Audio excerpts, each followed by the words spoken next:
운 좋게 출생복권에도 당첨된 이상 앞으로 세계에 무슨 일이 벌어지더라도 결국 상대적으로는 늘 그랬듯이 승자가 되리라고 믿었을지도 모른다.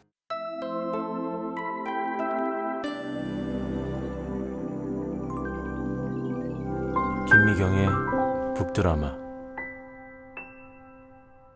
자, 여러분, 요새 엄청나게 넓은 범위, 엄청나게 빠른 속도로 세상이 변화하고 있습니다. 혹시 아십니까? 변화하는지? 아셔야 될 겁니다. 왜냐하면 정신 차리고 나면 1년 지나고 나면 다 변해 있을 테니까요. 볼까요? 지금 다 디지털로 아날로그가 이동하고 있고요.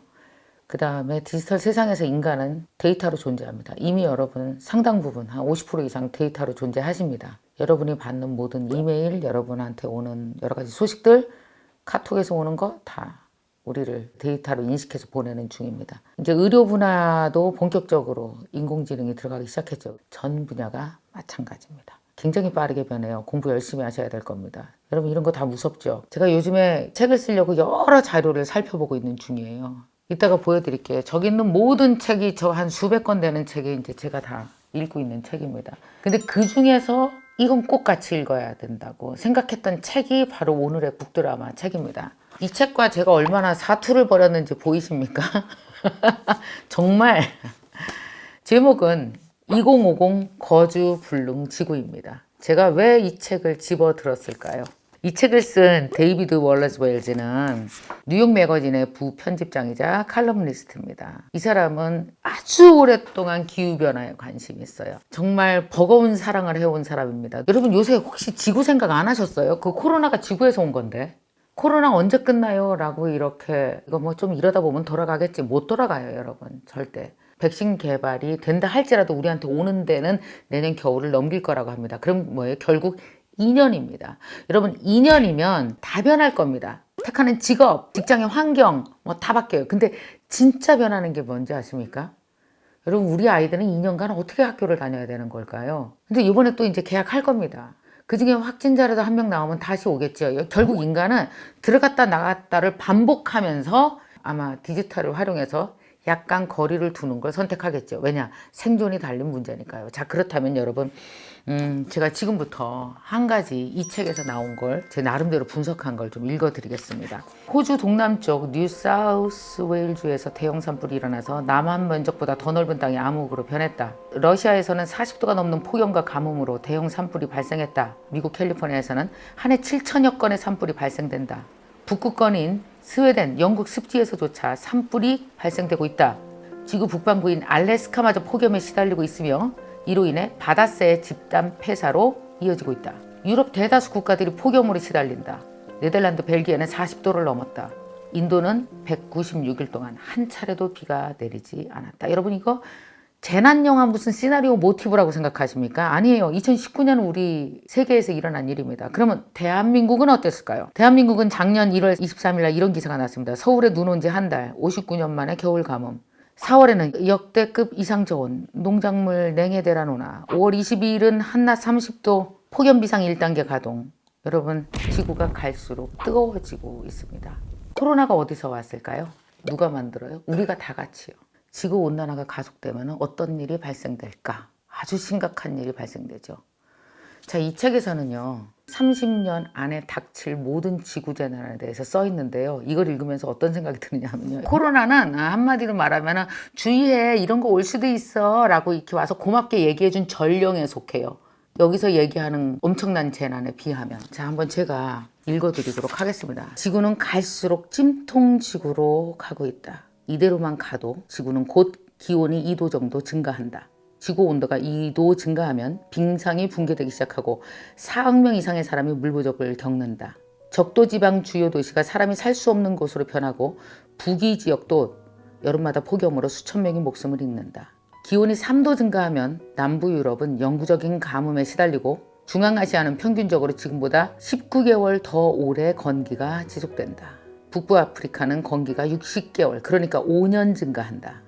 매년 들불과 산불로 불타는 지역이 지중해 지역에서 2배, 미국에서는 6배 이상 늘어난다. 기온이 4도 증가하면 라틴 아메리카에서만 댕기열 발발 사례가 800만 건 증가하고 식량 위기가 거의 매년 전 세계에 닥친다. 전 세계 피해 규모를 돈으로 환산하면 600조 달러, 오늘날 전 세계에 존재하는 부의 2배 이상이다. 그리고 분쟁과 전쟁 역시 2배 늘어난다. 여러분 이거 뭐 재난 영화 보는 것 같지 않으세요? 이게 언제 일어나는 시나리오인지 아십니까? 30년 정도 우리에게 남아 있습니다. 또 여기서 하는 이야기가 있습니다. 이대로 30년이 계속 지나간다면 화석연료가 뭔지 다 알고 있으시죠? 석탄, 석유, 지하자원들 있잖아요. 이런 모든 것들이 사실 다 뭡니까? 이게 다 화석연료죠. 태운다고요. 여러분 에너지가 있어야 열을 가해야 이 모든 게 만들어지잖아요. 그러니까 지금 솔직히 말하면 이 방 안에 있는 모든 거, 이 옷도 마찬가지고요. 이거 다 화석연료를 태워서 만듭니다. 지난 30년간 태운 화석연료가 산업혁명 이후로 태운 것보다 훨씬 더 많습니다. 지금 경제발전을 위해서 다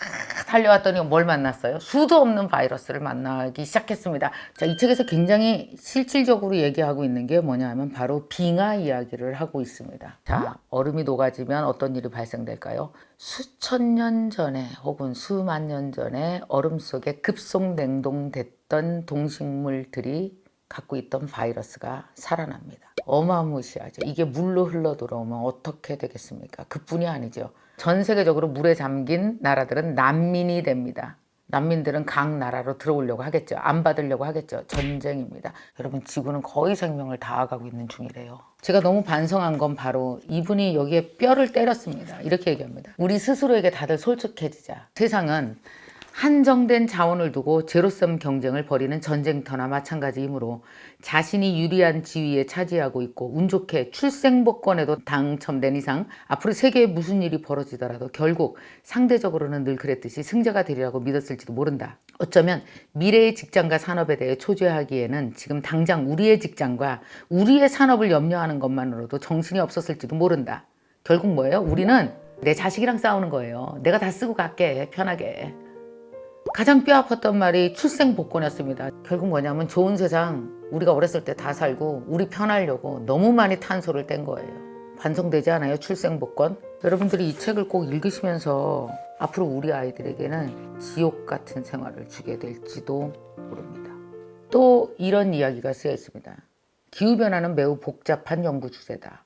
근데 작가는 얘기합니다. 지구 변화가 무지 복잡한 주제긴 합니다만 가장 예측할 수 없는 게 누군지 아십니까? 인간입니다. 데이비드 월러즈는 이런 얘기를 했어요. 기후변화는 우화가 아닙니다. 우리가 붙잡지 않는 이상 기후변화는 결코 멈추지 않습니다. 이미 시작됐고 가속하여 달려갑니다. 미래의 불확실성은 과학적 무지에서 비롯한다기보다는 거의 전적으로 인류는 어떻게 대응할까라는 질문에 달려있다. 이 책을 읽고 나면 여러분의 생활이 되게 달라질 거라는 생각이 듭니다. 저도 이 책 읽고 나서 바로 한 일이 뭔지 아세요? 차 팔았어요. 진짜 강에도 어차피 안 다니는데 세워놓으면 뭐해. 화석연료 엄청 태우잖아. 환경부에서는 그런 거 하더라고요. 1일 1톤 온실가스 줄이기를 하더라고요. 그래서 저 여기 집필실에서 공부할 때 아까는 불 다 끄고 했어요. 그래서 우리가 해야 될 일은 첫 번째 저는 남기고 썼으면 좋겠다는 생각을 했어요. 좀 생태적 일상을 살아주는 거죠. 이렇게 텀블러 쓰십시오. 일회용만 안 써도 엄청나게 줄어듭니다. 기후변화에 되게 기여할 수 있어요. 장바구니 들고 다니고요. 기본적으로 다 하는 것들이죠. 이런 거. 그리고 또 하나 돈 좀 쓰십시오. 여러분 아시겠지만 친환경 제품들은 그냥 제품보다 비싸요, 싸요? 비싸요, 오히려. 싸구려 플라스틱이 싸지 오히려 비싸요. 화석연료를 많이 쓰는 제품에 대해서는 안 살 필요가 있습니다. 그리고 마지막으로는 좀 불편해야 될 것 같아요.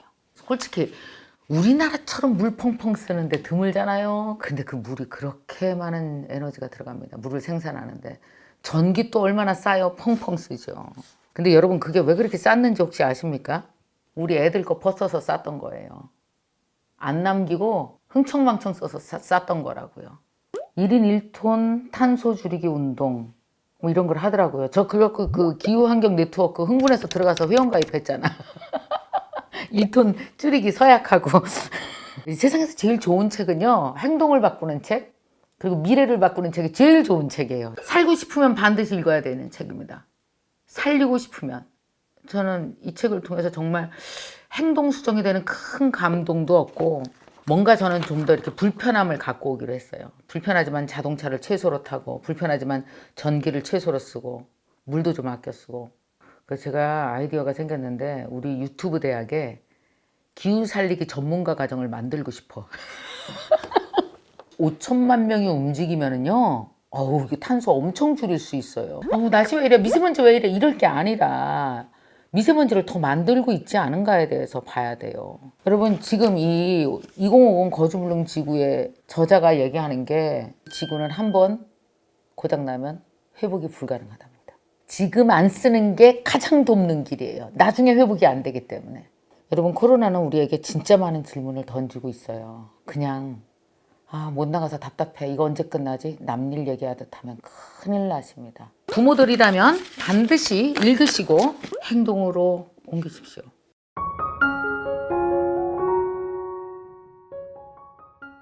오늘의 북액션은 너무 간단하죠? 내가 사는 하루하루가 그동안 펑펑 썼던 그것이 다 탄소구나 라는 생각으로 행동을 바꾸셨으면 좋겠습니다.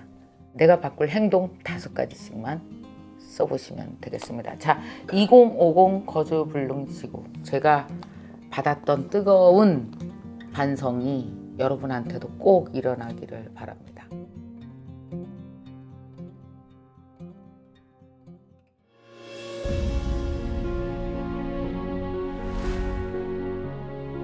시간이 진짜 너무 없고 그게 사실 진짜 고민이 많거든요. 교실에서 하니까 하지 않았죠. 조금은 이제 갈수록 이제 좀 그 아이템이 없어지는 느낌이라서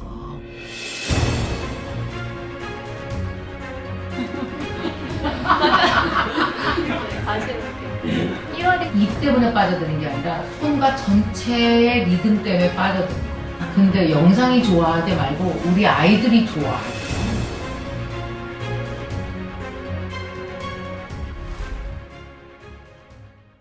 제가 말하는 영어 문장의 다음 단어를 아이가 teaching이라고 말하고 How do I keep them motivated for the long run? The honest answer is military training and we train